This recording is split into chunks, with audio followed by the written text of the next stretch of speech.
Hello friends, it's Jess from Knit Plan Jess. Thank you so much for joining me today. So we are doing a reading journal flip through. If you recall my last reading journal video, I actually took you step by step as I updated April. I've already updated May, so we're just going to do a flip through, but I'm at least going to show you the products that I use to update my reading journal. So for my new viewers, welcome, and my returning viewers, welcome back. Yeah, drop me a comment. Let me know, which do you prefer? Do you prefer a flip through, or do you prefer actually me showing you how I updated? And also, this is a year-long collab with Elise from Plan with Elise. So please make sure to drop by her video, let her know that I sent you, and give her some love on her video as well. Let's get started. So this is the cover from one of the bookish Happy Notes, and the discs came from a crafty planner bundle from the Happy Planner. It's like this beautiful periwinkle metal, and I love how it looks with this. I probably could have used gold metal discs, but I don't know if I have any gold metal discs actually. Kind of sounds crazy, I know. The dividers come from the bookish Happy Notes, and the first page of my reading journal is, I have to move all my stuff out of the way. So we start my reading journal with the cover page where I just dated up the year, and then my motto for the year is just read. And then we open it up and we have the books read. So these are printables from JoJo Pretty's Paper Shop. I think she actually just recently updated them. I printed out several of them. Like I have one of them where I decorated it with washi, and then I have books read, and then I colored it in a little bit and decorated the pots with washi. I need to decorate this page and this page, but I will eventually do that. But I really like this because I love the look of all of the books that I have read for the year. So we'll see how many of these I end up filling up. I'm actually really excited to see how many of the bookshelves that I fill up for the year. And then we come to my to be read. So to be read has been an ongoing list that is being updated throughout the year. And when I check off a book, I'm basically highlighting it. I'm using two colors. So the first one is a gray, and then the second one is like a really light blue, and these are the calligraphs from Archer and Olive. Love these. These came in a September sub box, and they were the only calligraphs that I had when I started this. I have since acquired another set that came in the March sub box, but these are the two colors that I'm primarily using for my whole reading journal. So I actually have 4 pages for my to be read list. I don't have many books marked off. I will have a lot of to be read list pages because I'm constantly finding new books that I want to read.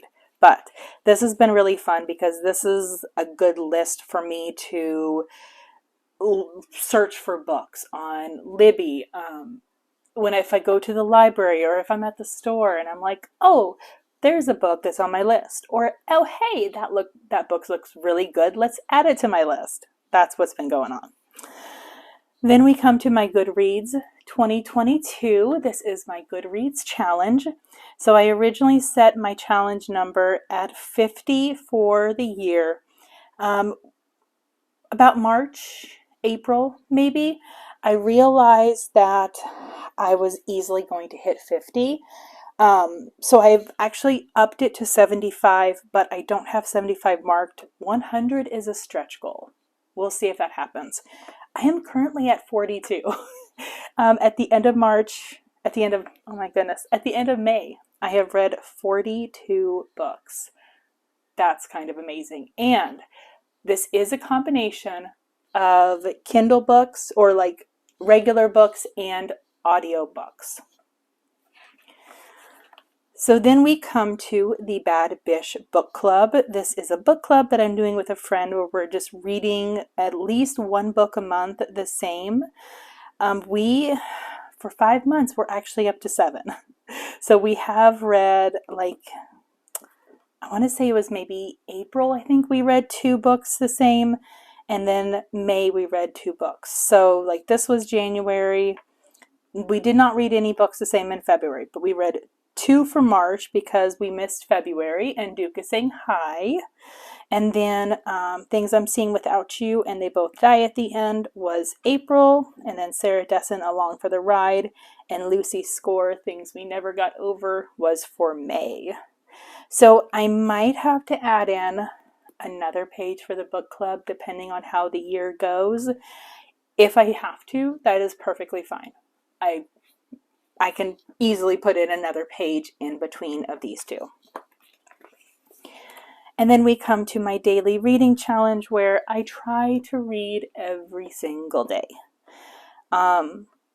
What kind of throws me off about this is that if I read like a page or 2, the Kindle does not always acknowledge that I've read for that day. So like I'm almost positive that I read the 1st, the 2nd, and the 13th.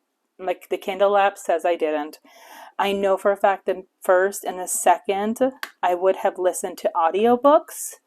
And I think even on the 13th, I would have read an audiobook.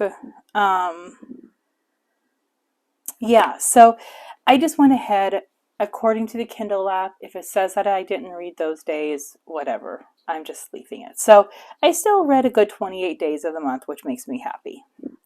Then we have the A to Z challenge, which is basically I am trying to read a book that has the first letter that starts with every letter of the alphabet.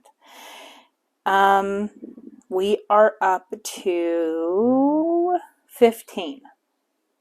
But out of 42 books that I have read, I should be able to fill up some more of these letters at the very end of the year because of the fact they all start with, a lot of them start with the word the.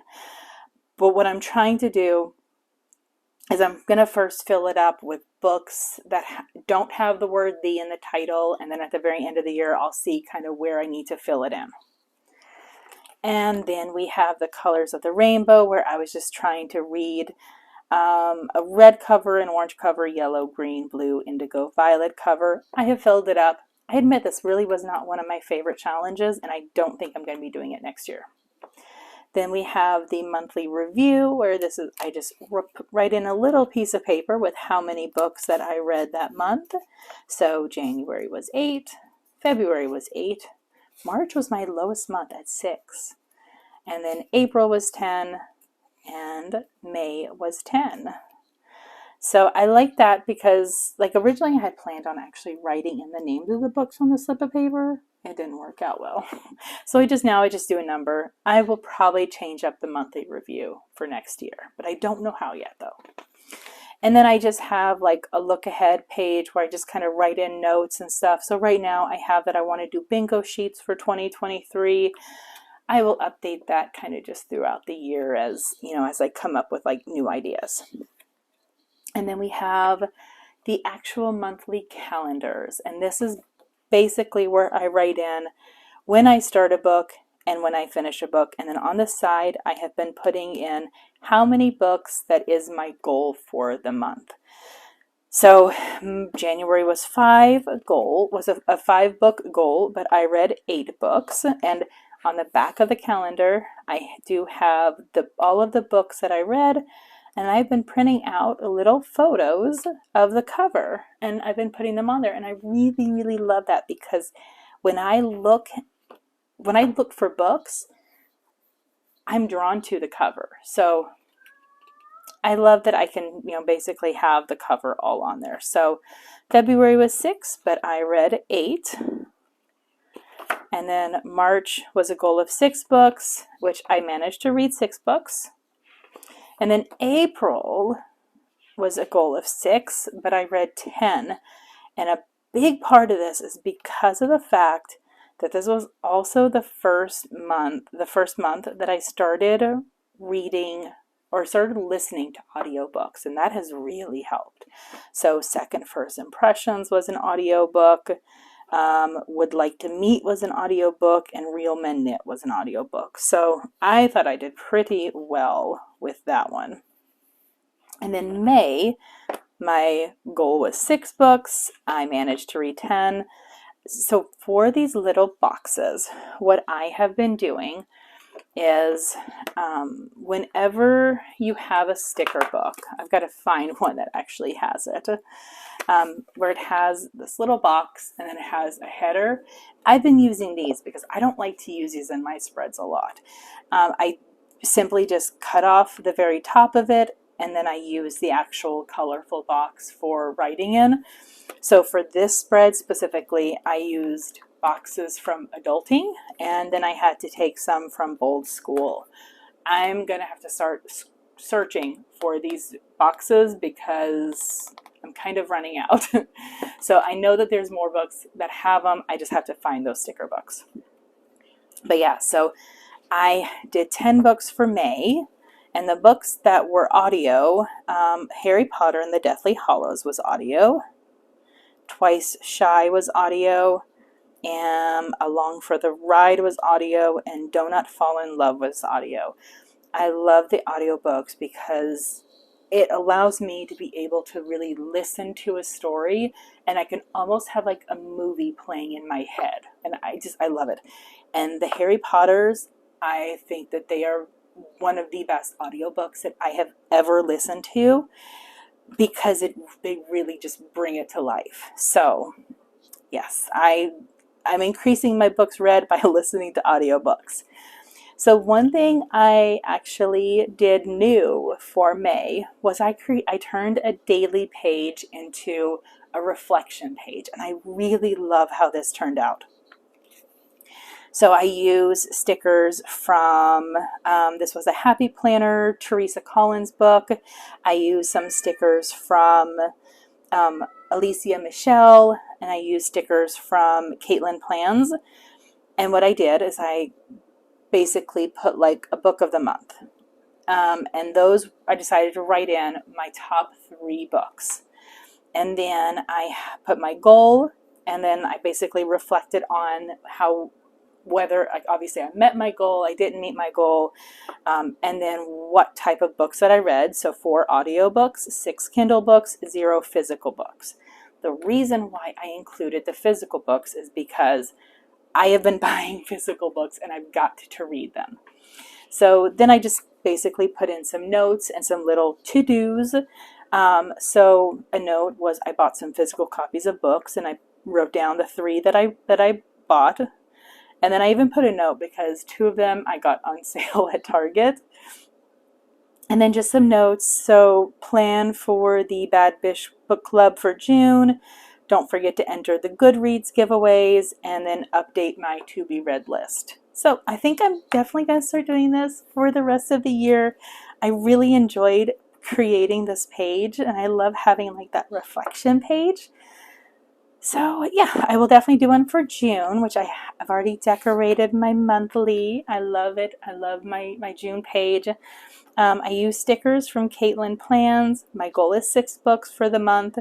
And I actually watercolored, no, these are from JoJo's Pretty Paper Shop, and I actually watercolored them in, and her paper soaked up the water so much, and they were not good for watercolors, but I really like how it turned out, so that's okay. And I just have to make the page for June, but I will definitely do that during the month of June, and then at the end I will reflect back on it. So there you go. My reading journal for May is all updated. I love it. This is one of my favorite projects, and I cannot wait to do this again for 2023. The only thing that I've got to really decide on, because you see how thick that this is a combination of both 2022 and 2021. So what I may end up doing is taking my 2021, which I actually got to use the Bookish planner for. I think I'm going to take 2021 and put this into just like another notes with some mini discs, and just kind of have that like as separate, and then I'll put 2022 into its own as well. All right, so thank you guys. Oh, and I forgot to share too. For adhering, let's go to June. Let's go to May. So I told you I was going to show you the products. So for adhering, the books that I printed out, I used the Tombow Dots adhesive. This is my favorite one to use. Just super easy, and it keeps it really nice and clean looking. Let's go to, for the monthly review, I use a Zebra. It's just one of their brush lettering pens. It's like a really hard tip pen, but I really love it. You can't see what it says because it is all in Japanese, but yeah, it's a Zebra brand. I don't even know where I bought this from. I might have purchased it on Amazon. Like I mentioned, the Archer and Olive calligraphs that I've been coloring in whenever I need color on the page. And then just for normal pen, I'm actually using this Sharpie roller pen. It is a like 0.4, 0.5, but it has the tip that I love, that little super tiny tip that I love. So that's what I've been using, and I really, really like it. Okay, now we're done. All right, thank you guys so much for joining me. If you like this video, give it a thumbs up. Don't forget to hit that subscribe button. Don't forget to let me know, do you prefer to see a flip through, or do you prefer to see me actually update it on camera with you coming along with me? So have a good night, guys. I hope to see you on the next video. Bye. Thank you for watching. I hope you enjoyed. Don't forget to subscribe and enjoy the next video.